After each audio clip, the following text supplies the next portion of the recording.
Warning, censorship. Warning, censorship. Warning, censorship. Hey everybody, Ezra Levant here. How you doing? It's April 28th. What a pleasure to be with you. Streaming now on 3 different platforms. We're on the censorship platform called YouTube, where we have about 200 people watching now. That's outrageous, of course. We have 1.45 million subscribers there, but they throttle us, so they do not bring us to the attention of our massive viewer base. We're also on Rumble, which I've gotten to know over the past few weeks. It is actually based in Canada, which I thought was an interesting detail. Already we have twice as many people watching on Rumble as we do on the censorship platform called YouTube. And I want to give a special shout out to Odyssey, odyssey.com, and that's spelled a little different, ODYSEE.com. We're streaming there too, and they have something called a hyper chat. So YouTube has super chats, but they've demonetized us. They're censoring us. Rumble doesn't yet have a payment or tipping thing. For Rumble and YouTube, we have something called Streamlabs, which has a little rebel, like a homemade chat. So you can go in and click the button that says it's the pinned chat in those systems, and you can sort of make your own $5 or $10 gift or whatever. And Odyssey, they have hyperchats paid in their own cryptocurrency. How much fun is that? The name of their cryptocurrency is called Library, which I find interesting. So those are the 3 platforms right now. And I don't want to talk more about platforms because I find myself doing that too much. That's sort of inside baseball. What I want to talk about is another story, which ironically involves us as well, but I don't think it's really a story about us. It's a story about what happens to a lot of people, and we just chose to fight back.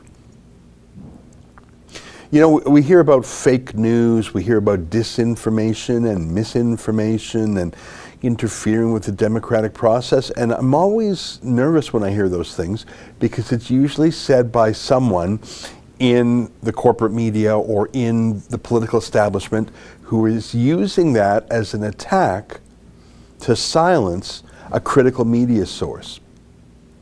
Now, Donald Trump turned that around by calling CNN fake news. So he was but I think usually it's authoritarian left-winger trying to censor a conservative. That's usually when I hear the word fake news. Certainly that's how the CBC uses it. I think fake news is another, either something is factually true or not, or it's a reasonable opinion or an unreasonable opinion. And it's just a new way of saying that, but the fake news is an attempt to discredit and deplatform other entire points of view. For example, right now, if you were to go on YouTube and have the other side of the story on the vaccine, on the pandemic, on the origin of the Wuhan virus, they would shut you down. They just would. That's one of their third rails. They have several third rails at YouTube. Without going back to the YouTube censorship, I want to tell you what happened to me and to Rebel News. There is an official lobby group in Canada. They are actually registered lobbyists. And their job, as in this is what they get paid to do, is to smear any conservative who criticizes the Trudeau government, the Great Reset agenda, the mainstream establishment narrative on so many things.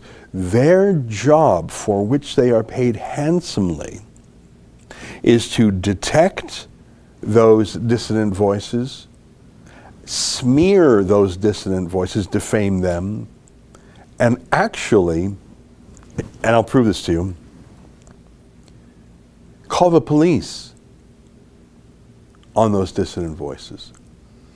And this is all bought and paid for by Justin Trudeau using your money. Now, I just said a lot of incredible things that you might naturally be skeptical. You might be saying that's fake news. No, it is a lobby group that demonizes conservative views as fake news, that demonizes conservatives as extremists, racists, even as violent terrorists, and then takes their own reporting, takes their own smears, packages it up, and gives it to the police or other authorities to try to deplatform conservatives. And I know this because it happened to us. And so I'd like to play for you. Do you have my masterpiece from last night's show? As you know, every day at 8 p.m. Eastern Time, 6 p.m. Mountain Time, I do a show behind a paywall. It's called the Ezra Levant Show. We call it premium content. It's like a TV style show. I do a long monologue, and then I interview a guest, and then I read my hate mail. Most of the time we just have a short excerpt. We have decided to put the entire 20-minute monologue up in full on all our platforms. I won't do that now, but I'll just play the opening couple of minutes because I think I said it fairly well last night. Do you have that handy? We're just getting that now. So this is from my nightly show. Let me now show you the defamatory attack on us. Here's a couple minutes from last night's show.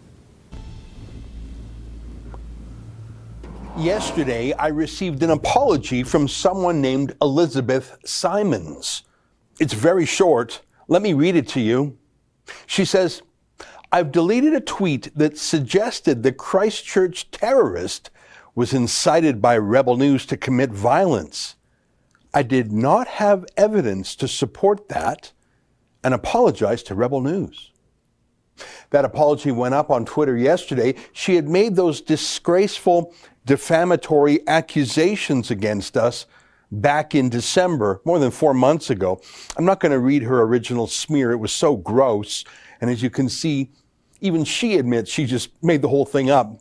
There's a word for someone like that. She's a liar. I asked her to apologize and correct it months ago. She refused. It was only after I sued her that she grudgingly admitted that she lied about the whole thing. She simply made it up. She didn't have any evidence other than her own hatred. What a hateful little woman. And she only gave up that hate when she realized that if she didn't admit she's a liar now, a judge would probably come to that conclusion a year from now, and that would be worse. She was holding on to her hatred for me and Rebel News so tightly, it was only that fear that made her apologize, fear and hatred. And I tell you that because you're not going to believe this. She's the deputy director of the Canadian Anti-Hate Network. I know you think I must be kidding. Someone so full of hatred like Elizabeth Simons that she would baselessly accuse someone of being a terrorist.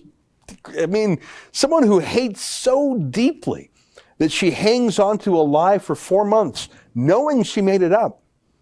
That's the deputy director of something called the Canadian Anti-Hate Network? Surely that's got to be an ironic joke. Well, it's not a joke, but it is deliberately deceptive. Just like the phrase Antifa, you know that's actually short for anti-fascist. But we've all watched how Antifa, in fact, are the new fascists. They dress in black, they go out at night and burn and riot and loot. That's fascism because they do it for their hard left-wing politics. But it's not a joke that they call themselves Antifa.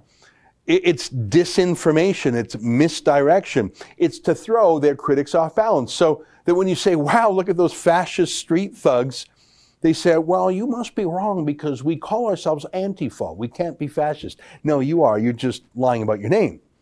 Same thing here. Some of Canada's most hateful extremists on the left have created this lobby group called the Canadian Anti-Hate Network in precisely the same manner. Their name is false advertising. Even the word Canadian in their name is false. There is no real Canadian support for these smear merchants. People don't like liars much. They were literally started with a grant from a U.S. smear group that specializes in accusing conservatives of being racist. Here's the TVO story about how they were starting. Let me quote. While they're still fundraising for a set of permanent research staff, they've received a startup grant from the SPLC. That's the Southern Poverty Law Center. It's an American political war room with a sordid history of just making up smears too. For example, there's this wonderful progressive Muslim broadcaster and activist in the United Kingdom named Maajid Nawaz. I've mentioned him before, especially on my noon hour live show. He's very pro-Western, very fair-minded. He's against radical Islam. I really like him. Well, the SPLC smeared him, and they called him, you guessed it, a terrorist. They're a little bit Islamophobic. You know, I'm enjoying that too much, but I don't want to spend the whole show just replaying what I played last night. You can find it on Rumble, YouTube, Odyssey, and of course on our paywall show. I would like you, however, to go to, just open up any browser page, Justin, because I'd like you to type in the website elizabethsimons.com, because we have forever memorialized her odious conduct. And I just want to show that for the rest of time, what she wanted to delete and make go away. So just go, yeah, if you type in elizabethsimons.com, it forwards to this page where we tell the story of Elizabeth Simons. Now, I'd like to show you the contract. Do you have the contract handy? So we have a contract between the Government of Canada and the Canadian Anti-Hate Network. What a laugh that is. And it's explicit, $268,000. And really, I don't want to show the whole thing. It's a lengthy contract. I want to show 2 pages of it. And we can actually, if you want to grab it from even the video last night. Sorry, I surprised you with this, Justin.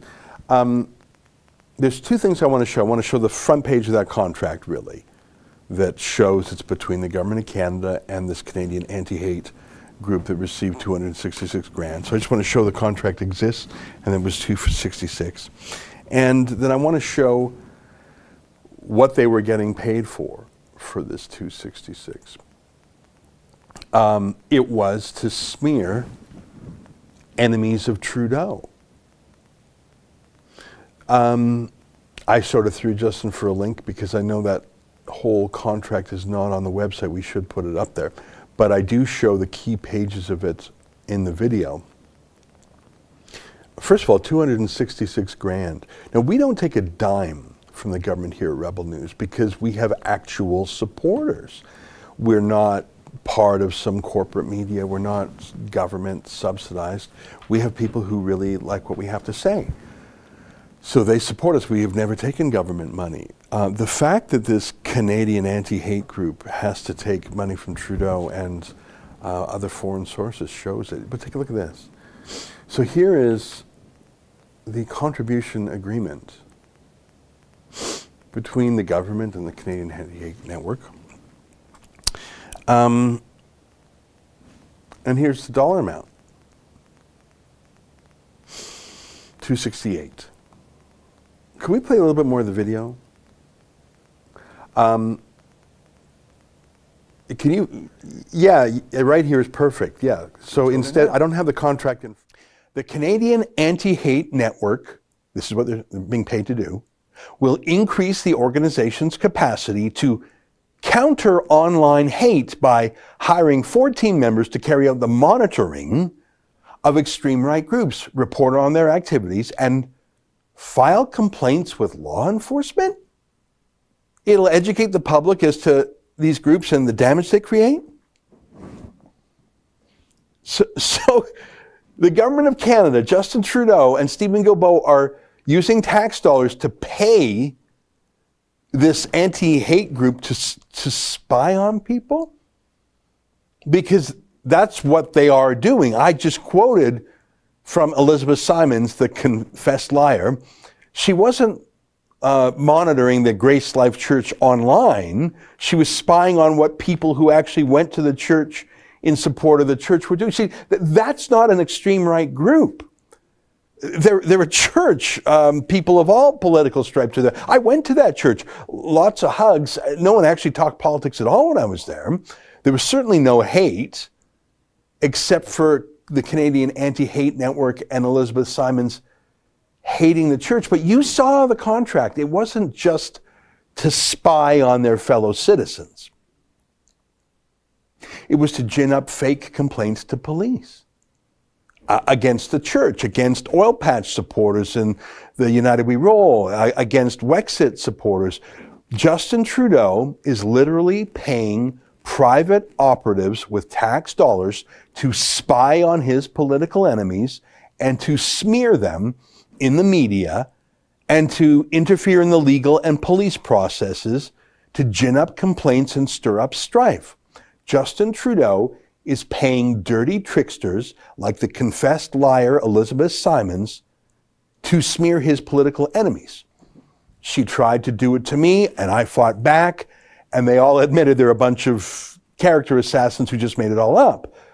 But you saw who else they're smearing, who haven't fought back. This is not my theory. This is in the contract, and you paid for this through more than $250,000 of your tax dollars. I'll read some more. Description of activities proposed by the recipient. Monitoring members, supporters, and activities of hate groups. Reporting findings through networks and 10,000 Facebook and Twitter groups. What does that mean? Preparing and publishing profiles on hate groups and important influencers, and holding 3 workshops in Ontario, Alberta, and British Columbia, carried out online. So they're going to smear important influencers, eh? You bet they are. Just type in any conservative leader into their website, and you'll see that if it's someone that Justin Trudeau hates, the Canadian Anti-Hate Network is going to call them racist. That's what they're hired to do. Can you imagine if Stephen Harper or Jason Kenney gave $250,000 tax dollars to some unaccountable lobby group to smear his enemies? To stir up strife, to file spurious police reports, to go around demonizing Harper's enemies or Kennedy's enemies as racists or terrorists? That's what happened to me. Elizabeth Simons, the deputy director, who personally profited from this $268,000 grant, she knew exactly what her masters wanted from her. They wanted her to lie. You know what, you can watch the whole thing. I don't have the contract in front of my hands right now, and so I went through the key parts there in that video. Listen, everyone gets things wrong from time to time if you're in the current events business or the news business, because you're working on a tight deadline, and it happens. This obviously was malicious. They hate us. They are paid to hate us. I mean, you read the contract. And, this is their mission. Their mission is to smear people, so it's not a whoopsie when they do it. That's not a bug, that's a feature, as the kids say. So, but let's say real journalists, not those smearers for hire. Real journalists make mistakes. I know you might find this hard to believe, but even we make the odd mistake. And it's often, we're pressed for time. Sorry, I'm yawning, I was up late.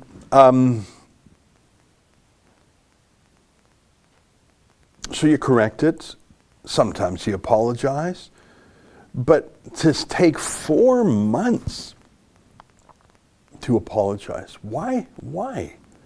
Like, if you get it wrong, correcting it quickly is the important thing to do, because why would you knowingly keep a lie up there?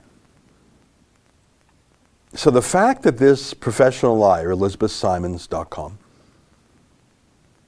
she obviously knew from the beginning she had no evidence, but it wasn't until we sued that she said, oh, yikes, maybe I should get some evidence. But she knew she didn't have any evidence. She knew she didn't do any research on it. Why would she wait 4 months to have her lie uncorrected? That's bad faith, isn't it? I mean, we wouldn't wait 4 hours to correct a lie like that. Calling someone a terrorist? That's insane. And 4 months later, to have that mealy-mouthed correction, barely a correction, 30 words. Oh, and by the way, I should mention, she deleted her old Twitter, and I said, no, sister, you got to put that back up. You see there's only 4 followers on it?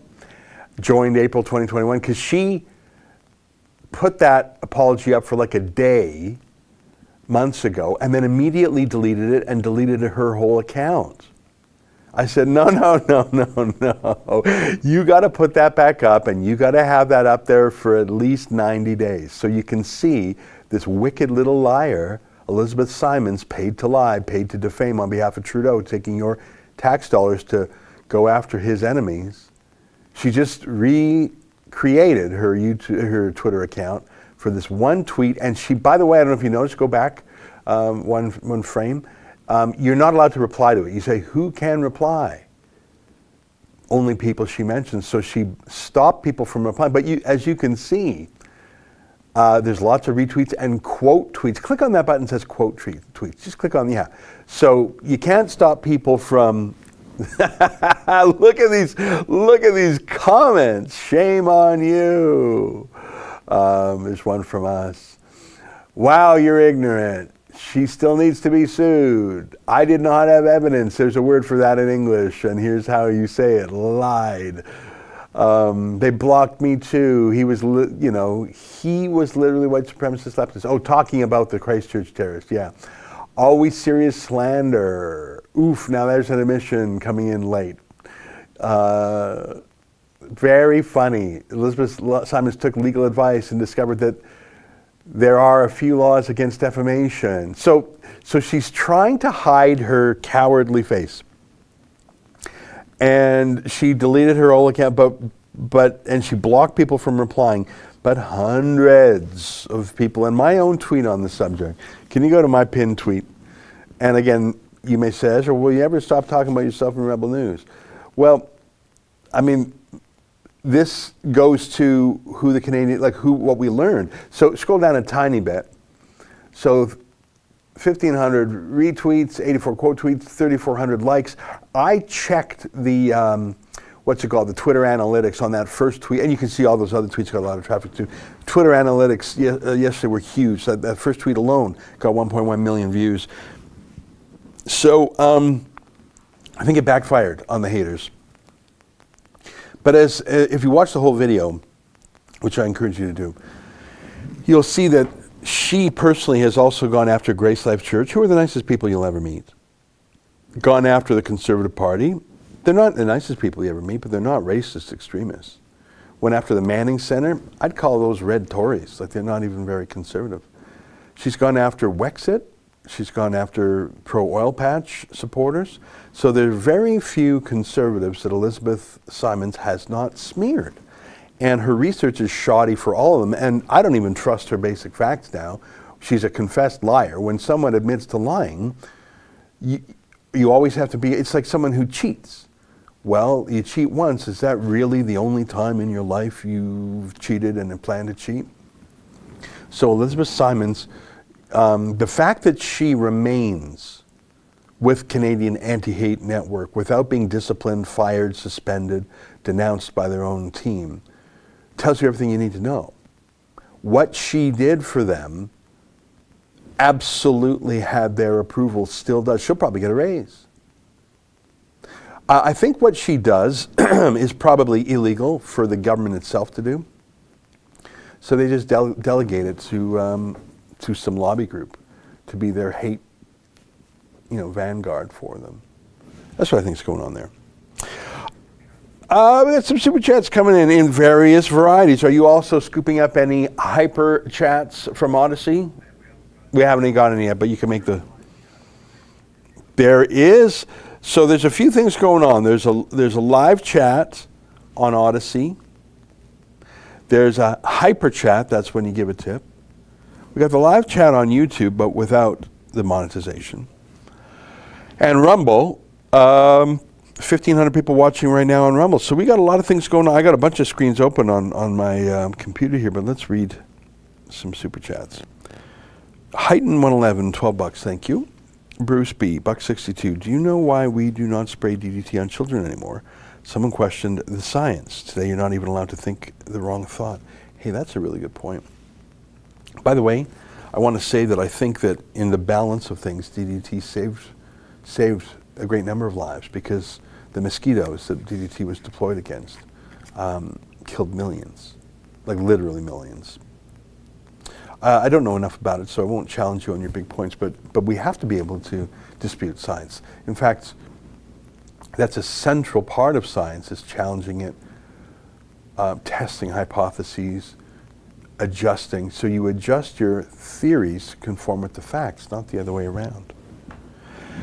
Herman Nielsen, hello, my friend. $8. Any update on access to federal press conferences? Yeah, well, first of all, there's not a lot of press conferences going on, but the ones that are controlled by the Parliamentary Press Gallery, they are closed to us because they will allow state broadcasters from Russia. Itar Tass is a member. From Ukraine, from Vietnam. They famously had Xinhua and People's Daily. But they won't allow a Canadian news organization like us because we have the wrong point of view. It's a disgrace. John Singist, $1.62, big show. Do you think that the unicycle study proves toxic masculinity since it supports the theory of an irrational hatred stemming from testosterone levels?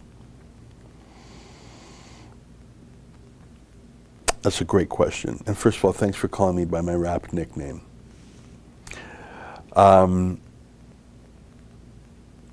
But is it irrational?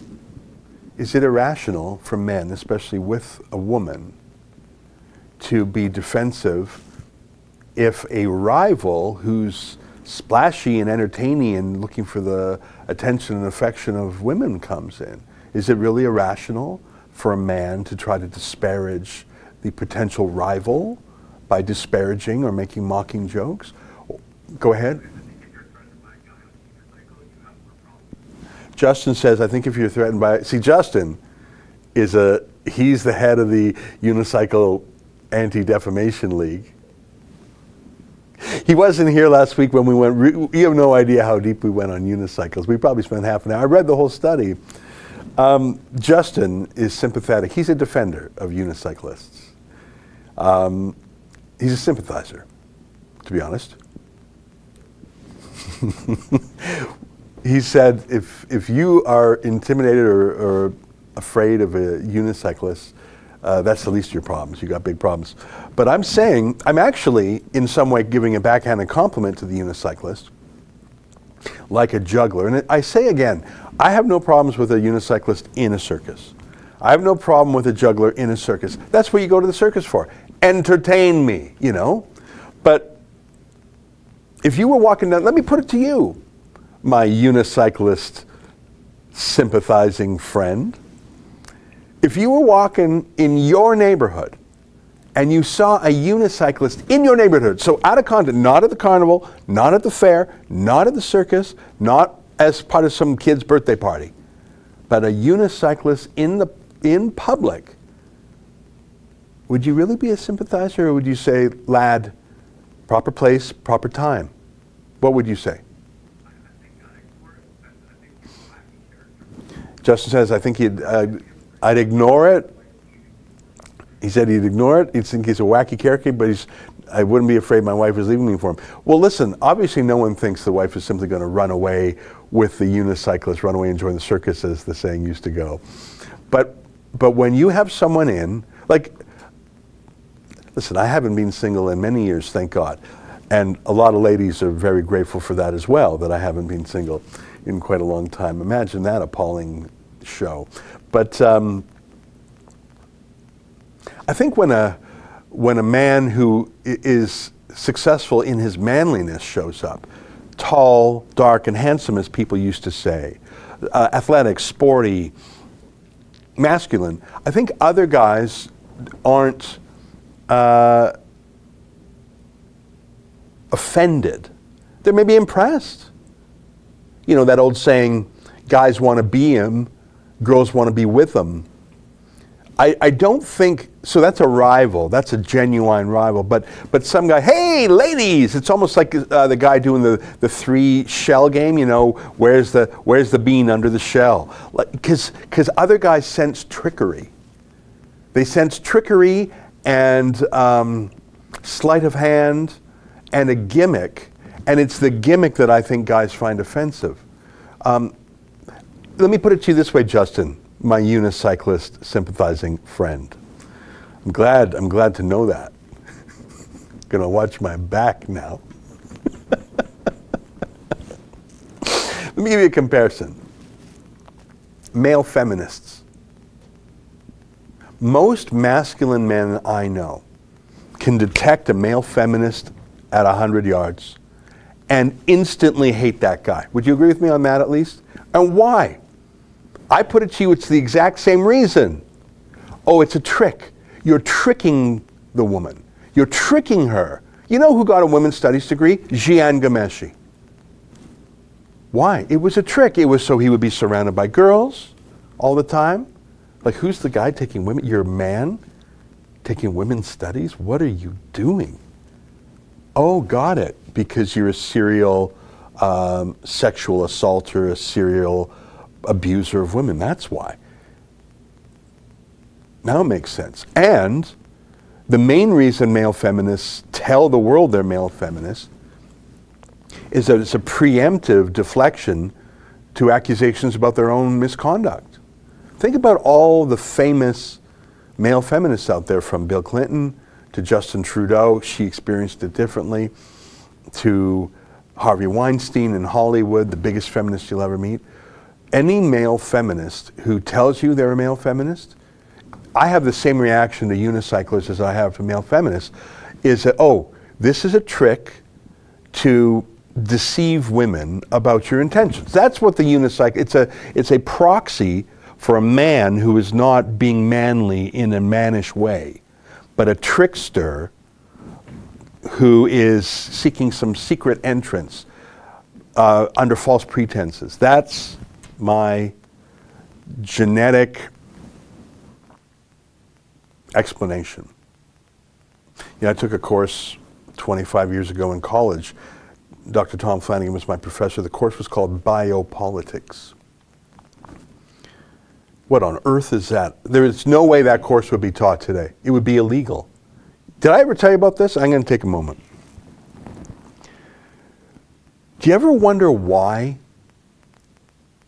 the teaching profession and the nursing profession are so female? Like, do you ever just wonder why? Or maybe you know why? Do you have a theory? You say you assume it's more caring. Well, I think that's an excellent answer. I think men with testosterone are a little more aggressive, let's say, and women naturally are more caring, and I don't think that's a political comment.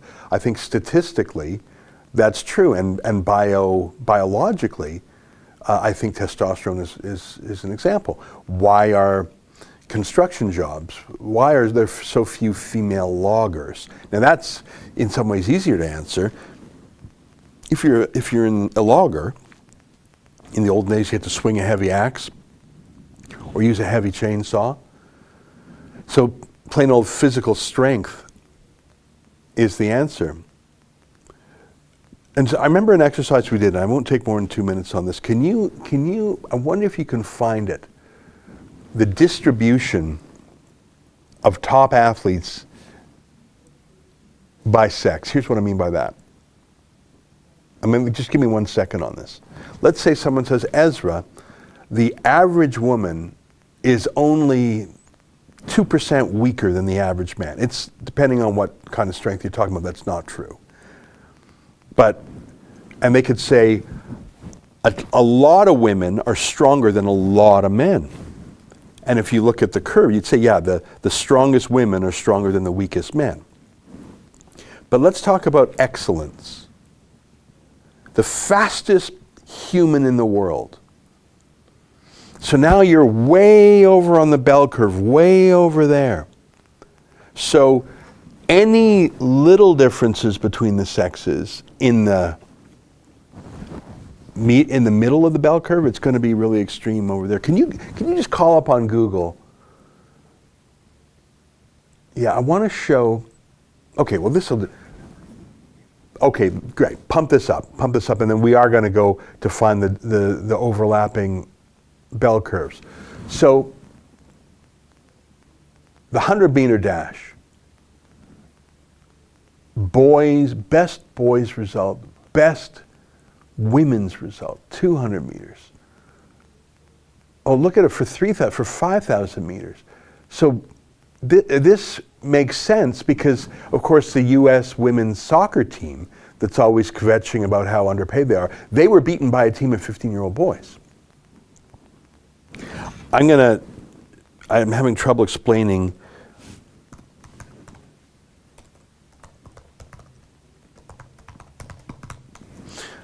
there we go. Can you type into Google overlapping bell curves gender? Overlapping bell curves gender. And then just click on images. I want to explain what I mean.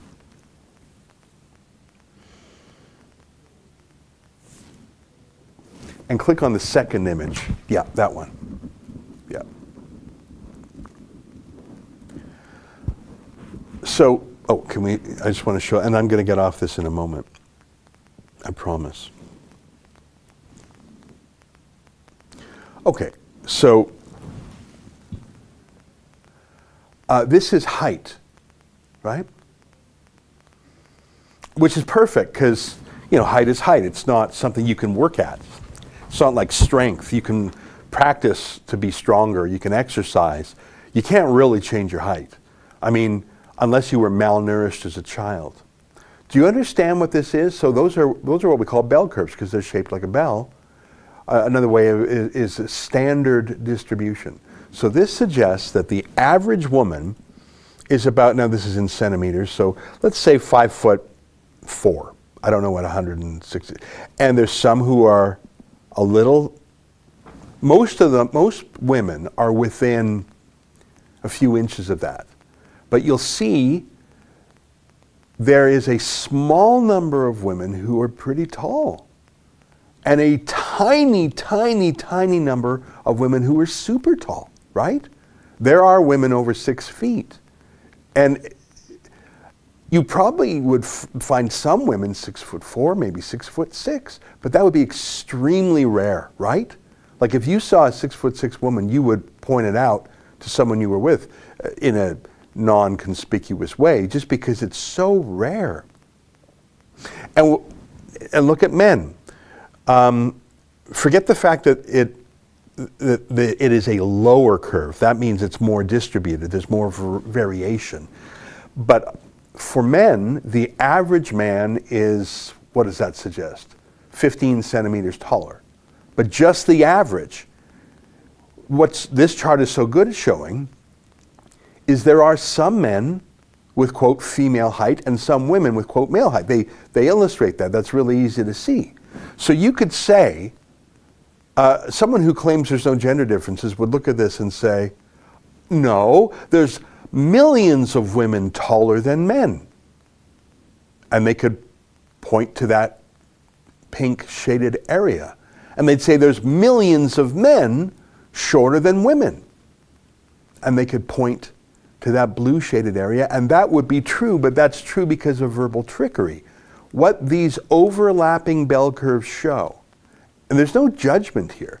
Men are as tall as they are, women are as tall as they are. You can't work on it. It's not like being fat or being strong where you can work on it. It's just the way we are. So let's say you're talking about basketball. What are and this is what we studied in biopolitics, and I know, let's say, what are the elements for being a great basketball player? What are they? Well, knowing the rules. So you got to have some brains. Number two, being in a good team that works well, so you can work on that. Number three, skill. Like, are you really practiced? Are you a good shot? Four, energy level and stamina, right?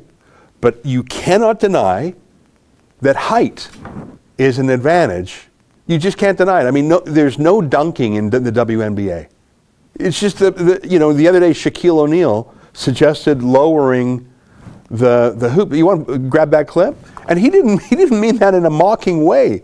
He just said you lower the hoops, it's going to make it a much more exciting game because you're going to have women slam dunking, and that's the huge payoff moment in the NBA. And he was saying that to a WNBA star who was appalled and said, no, the next generation of women athletes are going to slam dunk. No, they're not. I'm sorry. There's only so much training you can do. You're just not that tall and that strong, and it's not a criticism. It's just men and women are different.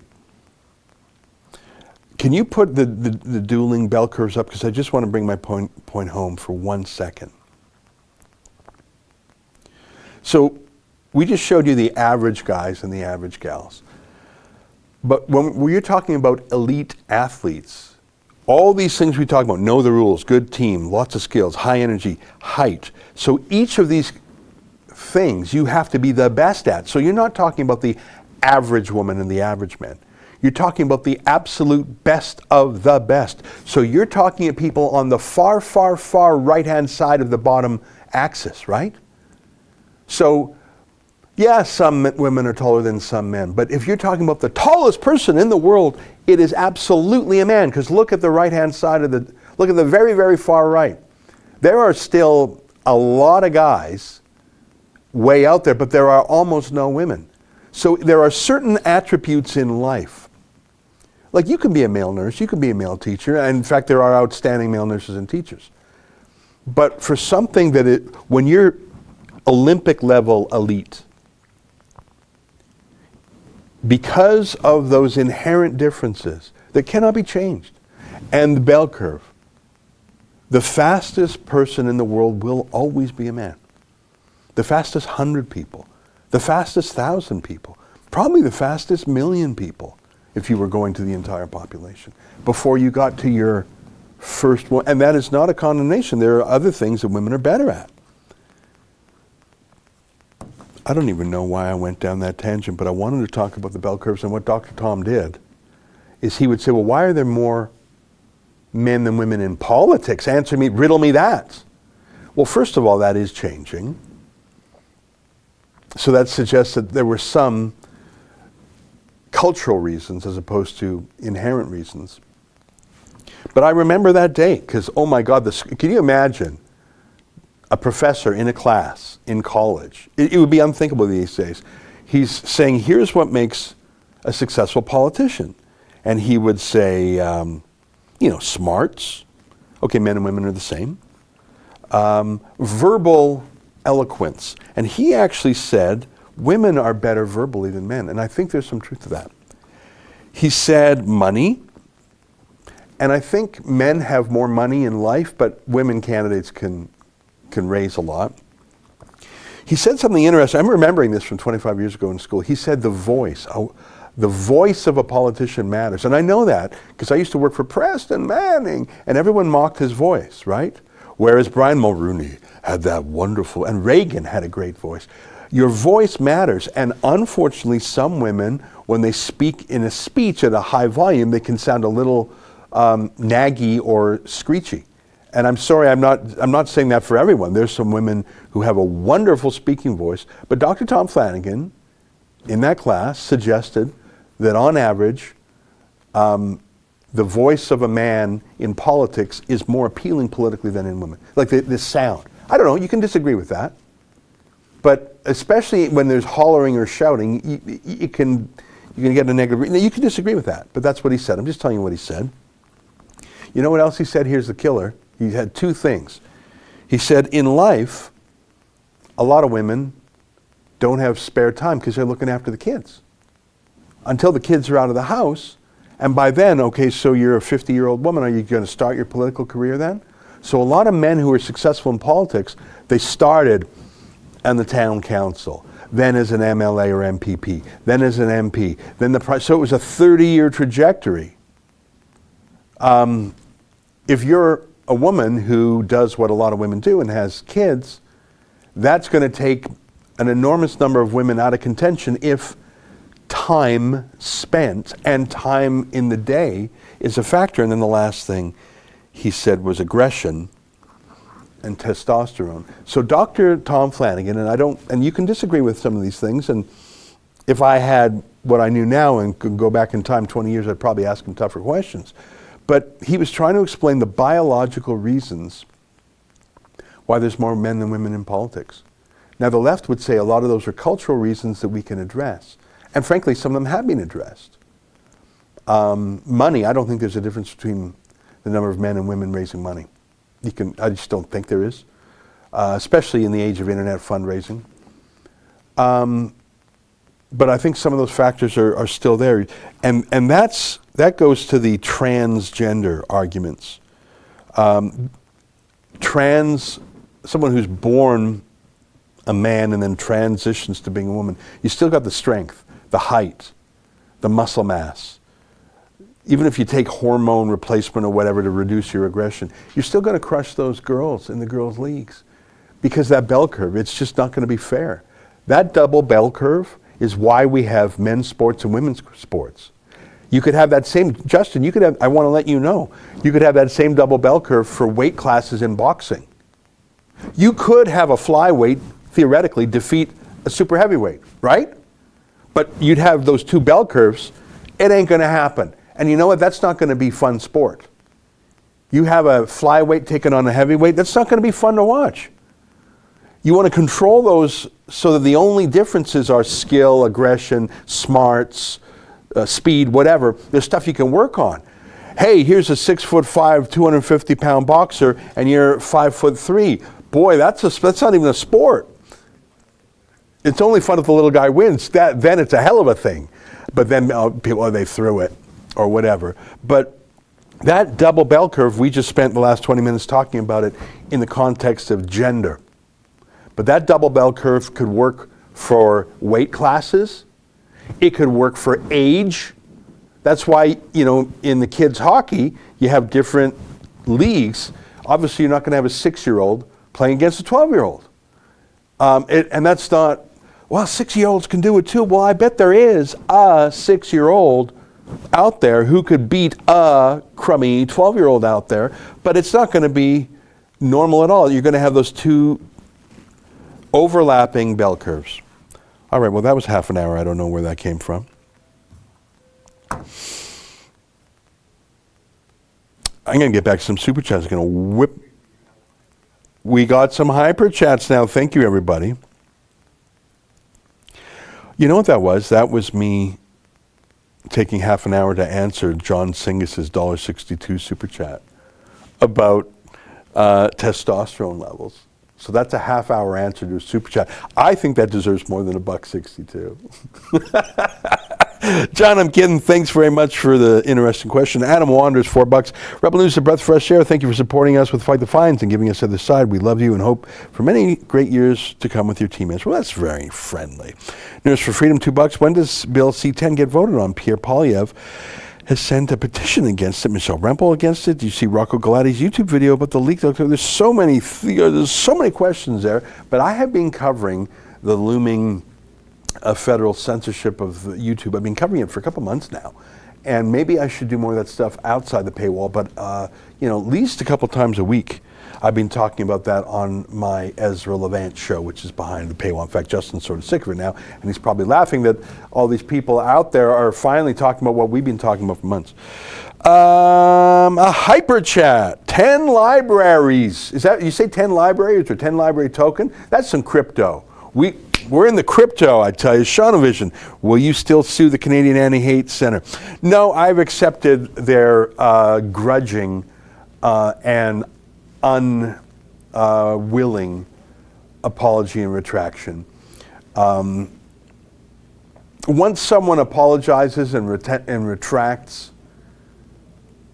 unless they did a lot of damage that you can't fix, there's some wisdom in settling.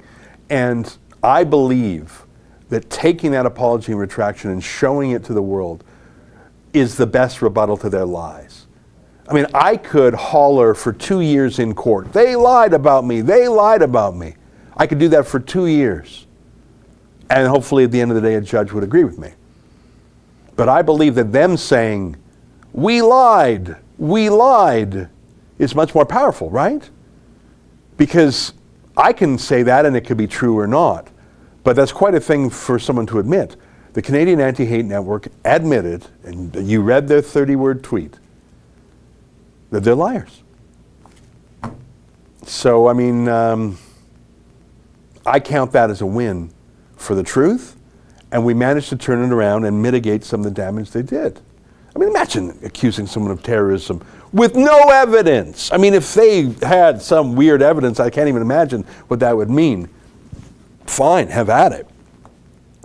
But you're calling someone a terrorist with no evidence? Are you crazy? Oh my, no, they're not crazy. They're just paid to smear for Trudeau. All right, let's hurry up here. I say to myself, Annalisa, $5, keep up the great work, Ezra Rebels, thank you.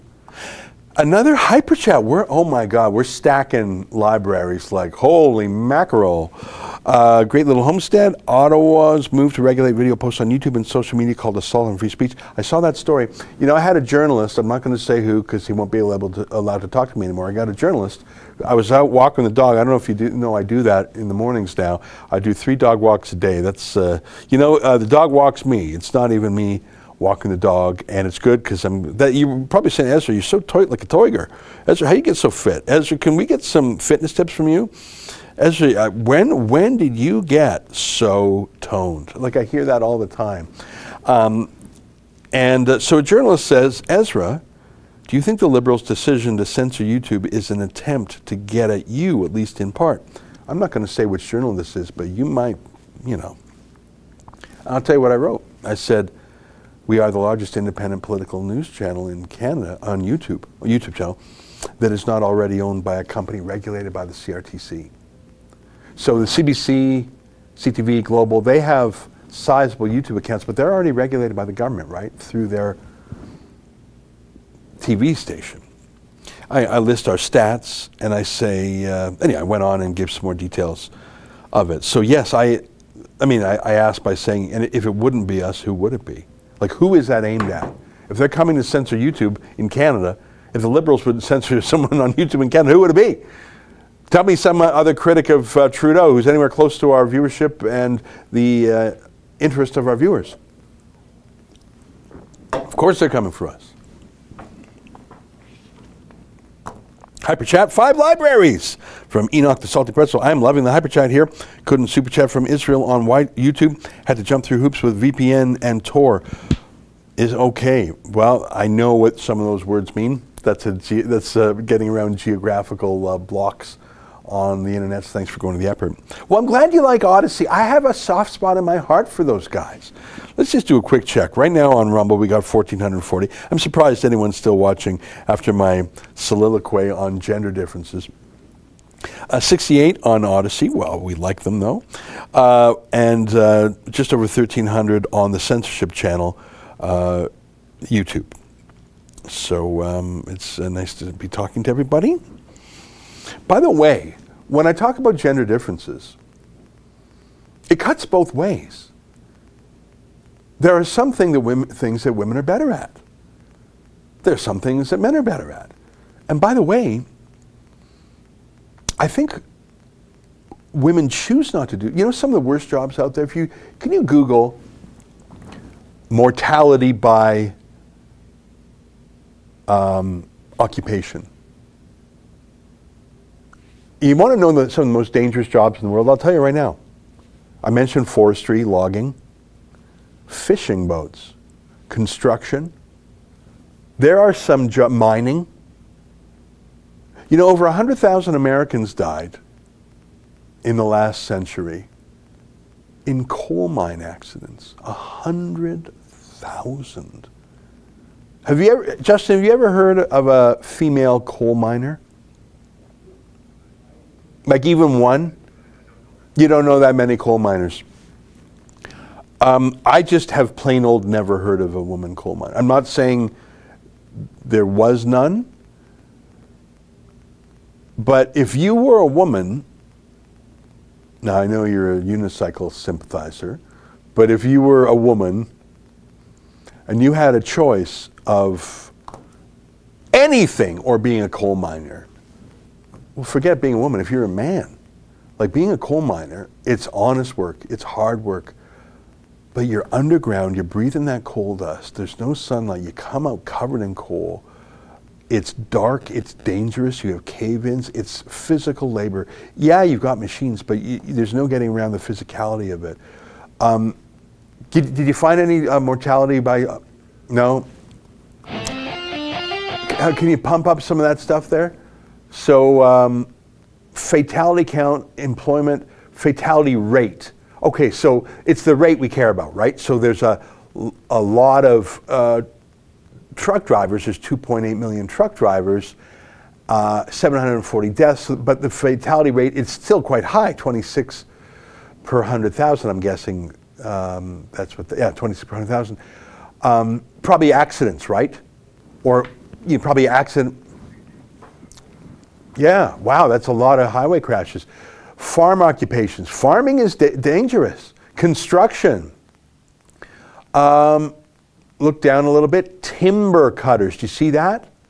Timber cutters struck by object.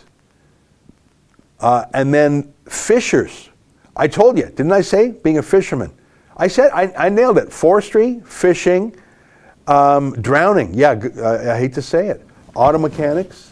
Homicides. Yeah, some people get, these are the jobs, very dangerous jobs. Source, U.S. Department of Labor. Now, it's a little bit dated here. Occupations with the largest numbers of injuries and illnesses. Look at that, overexertion. Truck drivers, yeah, so those are truck drivers saying, I've been going 18 hours, but I gotta get there tonight. I'm just gonna take some Red Bull and coffee and keep driving, right? Look at that, chance of injury. Truck drivers, laborers. Okay, nursing aides and orderlies, that is a female profession. Janitors, contact with object, construction, assemblers, carpenters, stock handlers, cooks, contact with object. Like that's probably a knife. This is illness, not death. Okay, yeah, that's a knife or a burn. And cashiers, overexertion. All right, so there are some female-dominated occupations there, but it's mainly the male-dominated ones. You don't have to be a woman to say, can I please not work in a coal mine?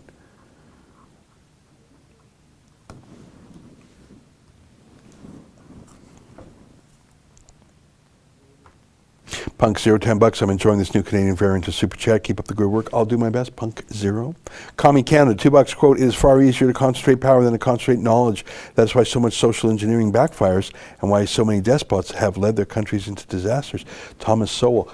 He is one of the smartest guys. I follow an account on Twitter that's not him. It's just sort of a super fan, always tweeting little pithy sayings. I really recommend it. Paul Otto Newman, $5. I saw Caleb Robertson appearing on CNN the other day to smear you. What is that guy's beef with you? He was silent for so long until recently. Very curious. Well, we fired him 4 years ago. I think he's discredited in the UK and in Canada too, but like so many Brits, he's trying to get a second chapter in his life in the US, and they don't know about him, so they don't know he's a bit of a fibber. Hyper chat from the Rogues Tavern. Thanks for the 5 library. I tell you, we're just stacking the Benjamins or whatever, stacking the libraries. I hear they're worth 23 cents each. I'm not putting it down. I'm joking. Listen, Bitcoin was worth 23 cents once, and now it's 50 US or whatever it is, 60, whatever the amount is. Sorry, I forget. So yeah, never make fun of crypto, because Dogecoin. Is it Dogecoin or Dogecoin? Yeah, I think it's Dogecoin. That thing was trading at a fraction of a cent, and then in like 2 months it goes up to 30 cents, 40 cents. Imagine if you put in just $100 on a lark at a third of a cent, and that thing goes up to 33 cents. You just made $10,000. Who's laughing now? So no more laughing at library. Hyper chat. Thanks, Ezra and Rebel News, for all you do to tell the truth of what is happening. Please let people know about a new growing resource for finding local farm stands and more at buyorganicdirect.ca. Okay.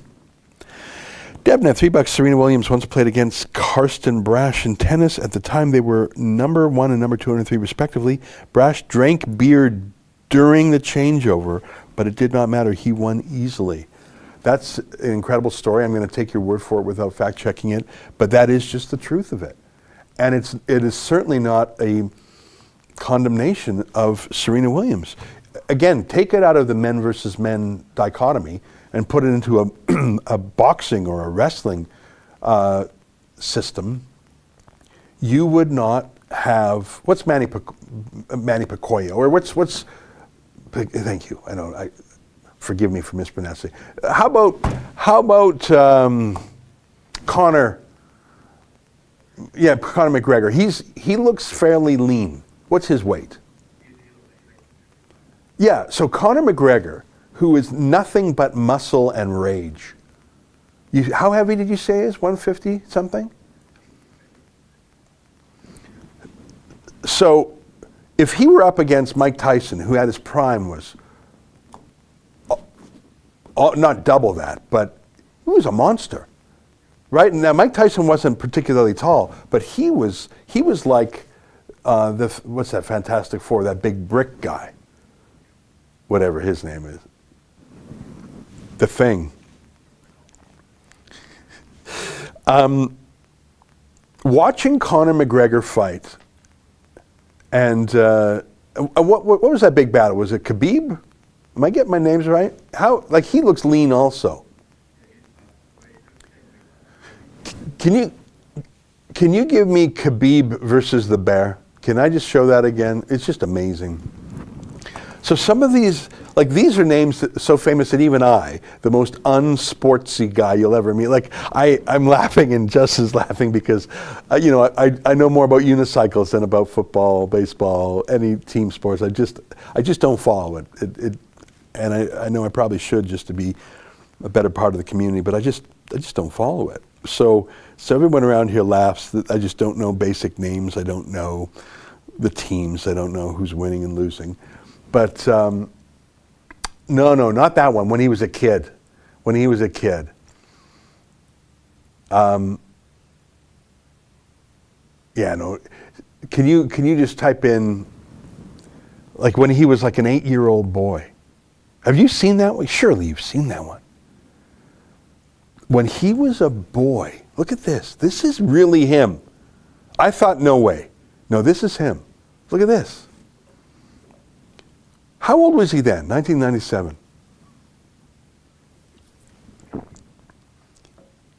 He was wrestling a bear. A bear!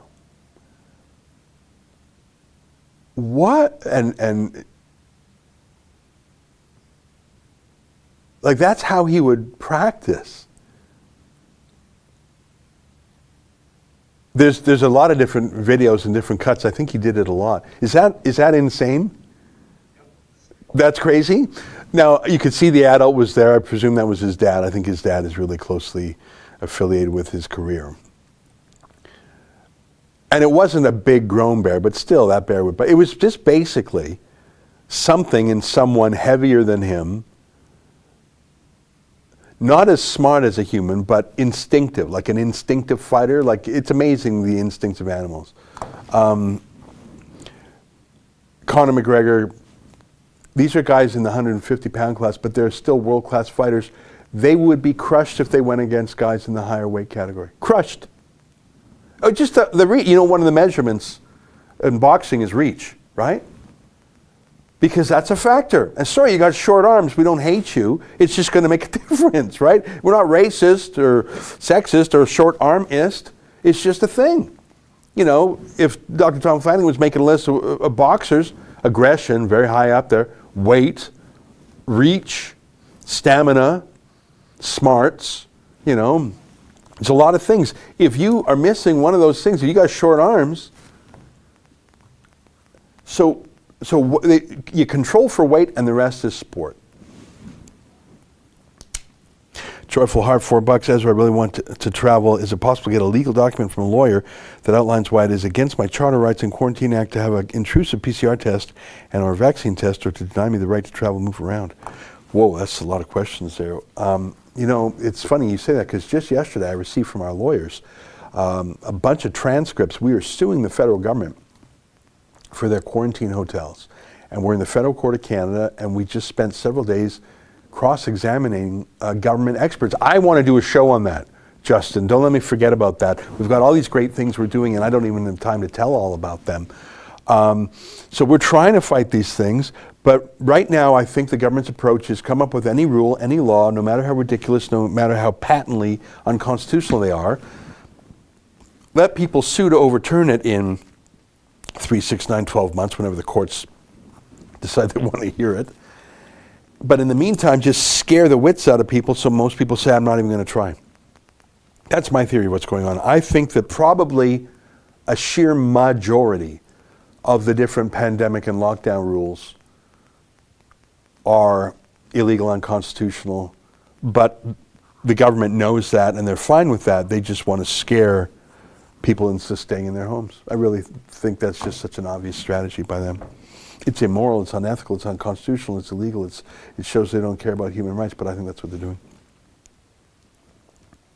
John Yoga, $1. Hey, Ezra, you have a lot of female reporters and male reporters. Do you feel there's a difference between what, for example, Sheila and Drea might cover as opposed to Menzies or the Aussie guy? No, it's not based on gender, I don't think. Like when I think, I think in large part it's based on city. So Drea covers Vancouver, right? And Sheila, and we got Adam Sosa on the team, and we just brought aboard Daniel, and just today we interviewed another guy. There's a lot going on in Alberta. Sheila does a lot of fight the fines, but so does David and so does Avi. So I'm going to say it's a geographic thing. There's different interests, different beats, but I don't think it's based on gender. For example, Sheila Gunn-Reid went to all the global warming conferences the UN had. That's her beat. Is that a girl thing or a boy thing? It's not really a gender thing. So I'm going to say I can't think of any gender differences in what our reporters focus on. It's more geographic, and frankly, their beats and who's got time. Books and tea, $10. Hi, Ezra. Interesting topics today. Shout out to Justin. Thank you. Hyperchat 25, library smackers. We are in the money. Tobias, at least in Canada, judges still appear to be somewhat independent. In Germany, they have just raided a judge, confiscated his cell phone, because he ruled that children at schools in Weimar shall not have to wear masks or be undergoing a daily quick test. Are you serious? Well, I have to look at that, because if they raided a judge because he ruled one way or the other, that is no longer a free country. Yeah, I need to look at that. Another hyper chat from Laszlo the Instigator. Free speech is free, use it. Well, yeah, it is free, but then it costs a lot of money to protect it, doesn't it? Have we caught up on all the super chat stuff? All right, well, we got, look at, really, look at that. Look at how much fun that Odyssey page is. Do I look like I'm favoring Odyssey? I like it, they're fun. Like, how much fun are those little hyper chats up at the top there? I like the look of them. Those aren't dollars, those are library tokens. And is that a new one? Dogs are the best. Shout out, Justin. I think that I just saw that pop up there, so we'll get that guitar going. We got to get a unicycle graphic. What else do we got here? Yes, a library, and I closed some of my windows here. All right, well, listen, it's 1:09. I went a bit long. I think I covered the main story I wanted to today, which was the paid liar at the Canada Anti-Hate Network. Every word of that is a lie. They were founded by a grant from an American lobby group, so they're not Canadian. Anti-hate, I've shown you they're very hateful themselves. I suppose they are a network, but I don't even know what that means. So it was sort of neat to get that apology, even though it was grudging and short and mealy-mouthed and so